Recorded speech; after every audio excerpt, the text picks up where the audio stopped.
G'day legends, g'day superstars. Peps here bringing you my tips for a massive round 7, the Anzac Day weekend of football. I had a bit of a Barry Crocker last week, only tipping 4 winners, but I reckon this week I'm going to be in for a couple of treats. Hey, it's all kicking off tomorrow night, 7:30 p.m. at the home of football, the MCG.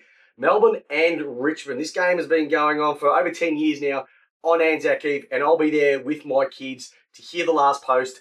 That minute's silence with no lights on at the MCG, it is a haunting feeling, and it is paying respects to those people who have fallen for our country to be able to play this fantastic game we are right now in the best country in the world. Might not feel it right now, but for those who have served us, thank you very, very much. Hey, these two teams had cracking wins last week. Melbourne was sensational over Fremantle. How good were Richmond over the Gold Coast Suns last week to beat their unbeaten run? But I think when it's coming down to it, it's going to be no Noel Bolter, and I'm finding that's going to be really difficult for Richmond to be able to stop Melbourne. They'll be really buoyant by how the way they play football. They're bringing in Judd McVie, Bailey Fritsch, and also Stephen May. And I think it's just going to be a little bit too much for the back line, or for the forwards of Richmond to be able to handle. And also, with no Bolter down there, it's just going to take a little bit of pressure off these. Don't get me wrong, though. I think this is going to be an absolute corker. But I reckon it might be tight for a couple of quarters, but then the D's might stretch it out at the back end. Jack Viney was brilliant last week in his tagging role on Caleb Sarong.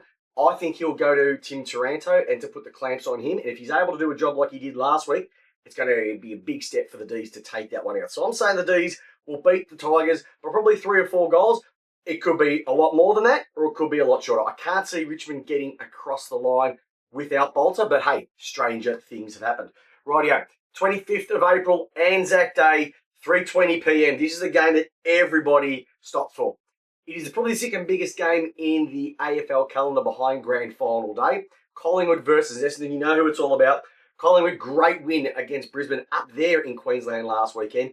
And Essendon just scraped home against the West Coast Eagles. With no Sam Draper, they're going to be bringing in Toddy Goldstein in. And I just think that they're going to be so light on in the ruck department. Darcy Cameron will have a field day. Nick Dacos, Josh Dacos, that whole midfield.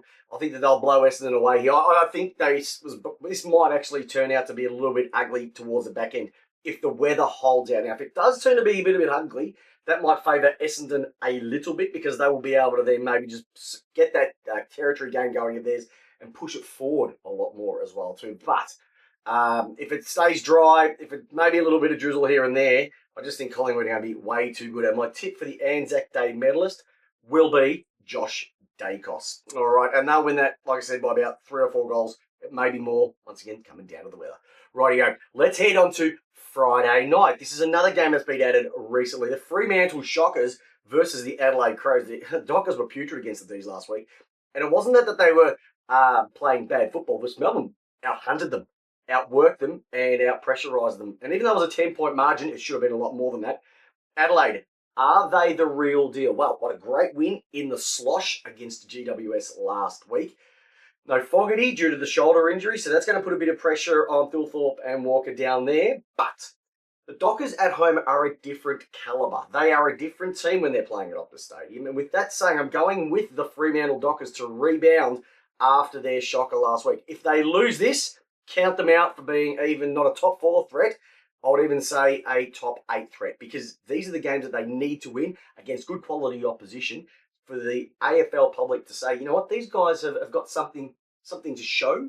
But the Adelaide Crows, this would be, if they get this one, they are top 4 bound. So if whoever wins this, I could probably see them sneaking into top 4. But I've got a lot more faith that the Dockers will put up a better show than they did last week. And with Fogarty out, that's going to make a massive difference. Rightio, Saturday, April 26th. We're heading back over now to Marvell Stadium for the Saints versus the Lions. Hey, could you say that these were almost the 2 worst performing teams on the weekend? I picked St Kilda to beat the Dogs last week, and they got blown off the park. And the Brisbane Lions, I haven't seen them serve up a performance like that. Their midfield were absolutely woeful. They couldn't go with them.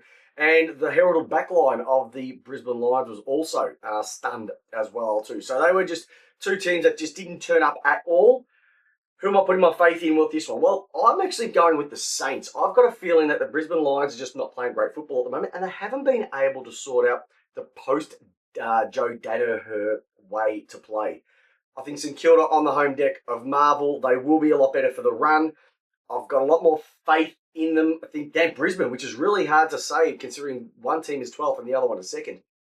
But Brisbane aren't travelling that well, and St Kilda will be really amping themselves up for a big win. This is going to be the surprise over the weekend, ladies and gentlemen. You heard it here first on Tipped Out because it's how you like your footy.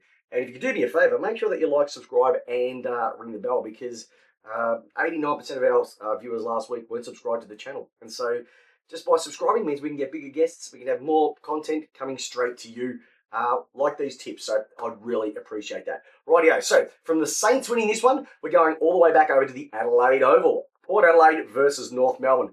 Two teams, stark contrast last week. Port Adelaide, brilliant. North Melbourne, woeful. And I think it's going to continue. This will be the game that Port Adelaide just need to bank to continue their work towards getting back into the top 8. I can't see North beating Port Adelaide on their home ground. If they couldn't do it at Marvel last week against Carlton, and I even picked North because I thought that they'd take that one out, they're going to have absolutely no chance against Port Adelaide. Rosie wouldn't have to play. Butters wouldn't have to play. Von Francis wouldn't have to play for them to actually have any chance of winning whatsoever. So Port Adelaide, they'll win this one. It could be a 10-goaler. And if it is, more pressure on Clarkson to make some changes at the selection table. Last game for the Saturday, 26th of April bracket. And these are two teams that just love belting the suitcases out of it. And this is a game that I'll be sitting down and watching Saturday night. Giants versus the Bulldogs at Manuka Oval. We always go back to that 2016 prelim, one of the greatest games I have ever seen.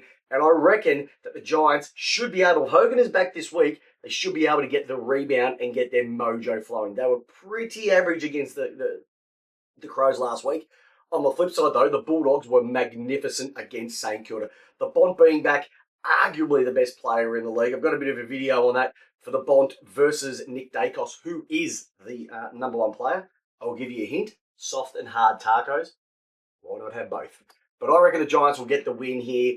Stringer's going to have to step up a bit. He has been a bit of a disappointment so far in 2025. But I just like the way the Giants play at Manuka. It's a little bit of a different ground, and I think they'll be priming this one for it. But don't be surprised if there's going to be some fireworks early on, and I'm going the Giants by less than 2 goals. Rightio, let's get into Super Sunday. Gold Coast Suns versus the Sydney Swans, 3rd versus 14th on the ladder. People First Stadium, 1:15 p.m. An early game. Suns are going to win this one. I don't trust Sydney at all. They are not playing great football. They've got way too many injuries, and the Suns will be ruined after their defeat last week at the hands of Richmond. I can see this one probably getting a little bit ugly. If the Suns play the football that we think that they can play, hard, ruthless, fast, flowing football, they could win this by 7-8 goals easily. There's too much reliance on Warner, too much reliance on Heaney, and if they don't perform, it's very difficult for the Swans, I think, to get even a score on the board. They've got way too many injuries, and the Suns will take this one out and take it out very, very easily. Ben King, I reckon he could have a bags, and kick himself a 6. Hey, this is going to be a great game, and I didn't even think about this until I was looking at the makeup. But because this one is at the MCG, Carlton like to play there. We know the Cats like to play there. Cats and Hawthorn had a cracker of an Easter Monday game, and the Carlton Football Club have been serving up not too bad, but not too great football. It's just right if you think a bit of Goldilocks action there. But I think Carlton, even though they had a magnificent, brutal win against the Kangaroos last week, I can see this maybe being tight for a quarter and a half, and I've got some faith in the Cats being able to take them out. Now, the only thing that I can see with the Cats is if those extra couple of days rest that Carlton have had over Geelong might come into play a bit later on in the back end. But I've just got a lot more faith in their forwards. I've got a lot more faith in their backs.